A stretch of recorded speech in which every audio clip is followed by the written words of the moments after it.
I'm not peeing in your pocket, Gemini, when I say that I really do love the Geminis that I've met. I always have an extraordinarily interesting time talking to them. I just wish I was part of your social circle during this last month of the year, December 2014, when the Moon and Uranus and your karmic planet can join in your 11th house of social activities. Before I get on to that a little bit more, I'd like to wish you a Merry Christmas and to thank you for sort of joining me throughout the year. And to say that this is an important transition, not just for you, but for all of us at this time in life.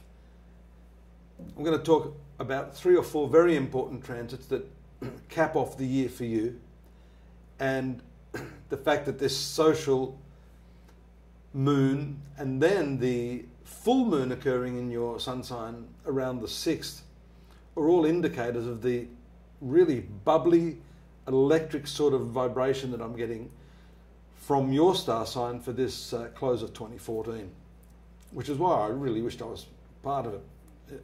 Any Geminis around, just hands up and come and have a nice conversation with me. Anytime you feel free to send me a note. This is the time that you'll be very much wanting to share your feelings, your ideas and your concepts with people. So feel free to do that with me as well. There's some important transits from the 7th house of your most significant relationships. Right there now, your ruling planet Mercury, the Sun and Venus are transiting this point in the heavens. So that's a further testimony to the really strong drive you have to connect with other people. Now, that may not just be social, but because of the strong social flavour to the planets, you'll be combining your work and social activities at this time. That's also a given with Christmas, but I think you're going to take that a step further. And you're going to use this to further enhance your networking, your financial opportunities into the new year. And these are all quite friendly planets to you, I might add. So it should be done without too much friction. We see on the 5th of December as well, this important transit of Mars into the 9th house. Now, you could be so absorbed in your communication, sharing your ideas with other people, that this Mars can create some problems in terms of bringing you in touch with people who are at odds with some of your philosophical views, some of your political views. So it's important to, not tread on other people's toes in your effusive exuberance. Did you like that? Your effusive exuberance. Yes, I think I'll note that down for future reference. That effusive exuberance can also be transposed into your activities of study, renewing your skill sets, and perhaps resuming educational pursuits that you'd let go of some time ago. That's the power of Mars in the 9th house, along with the fact that the 9th house has to do with travel. So you'll be very much geared up to doing that this Christmas. And if you haven't done it for a while, this should be one where you've got a huge amount of drive and an appetite for adventure at the same time.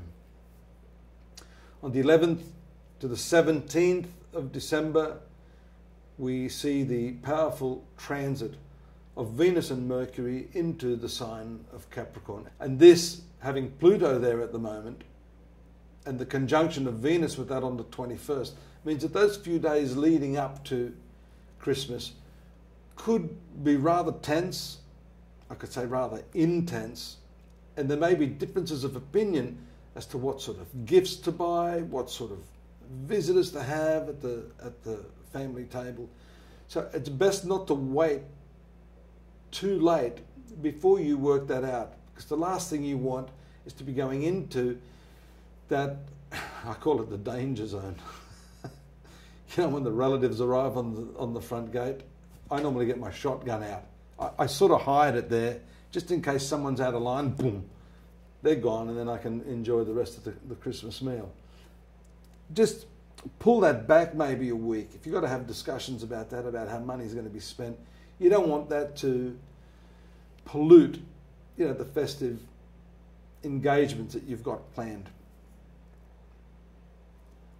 There's a new moon that I see there on the 22nd of December. That also occurs in the sign of Capricorn. What could emerge out of this is a whole new strategy for the way, not just the way you spend money, but if you're married and in a very committed relationship, or you're in a business partnership with someone, because this covers business partnerships as well, you may formulate together a way to handle your finances. There may have been some confusion as to who pays for what, how those debts are repaid. It's basically a cleaning up of the protocols in the way you actually handle your finances as a team, as a couple. So that's a very positive note just before Christmas Day. And then on the 24th, an extraordinarily important transit, which is the transit of Saturn into the sign of Sagittarius. Now, that's a tough one because Saturn is, of course, the power of limitation. It is the karmic planet. It's the planet of time. And moving into this sign of Sagittarius, your marital sector does indicate the commencement of a 2.5-year period where a whole lot of changes, not just the financial changes that I've talked about, but the emotional changes, emotional and mental adjustments that will need to be made in the coming couple of years have to be addressed. Prepare yourself for that. I'm going to talk more about that in the new year. I hope you'll join me. It's a feeling of appreciation that I have for all of you that have visited my website and who come here to listen to me rant and rave.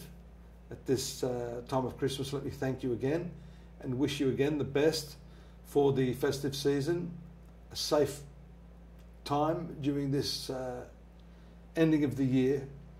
And don't forget to join me at astrology.com.au to get a broader, deeper perspective on some of the things I've talked about today.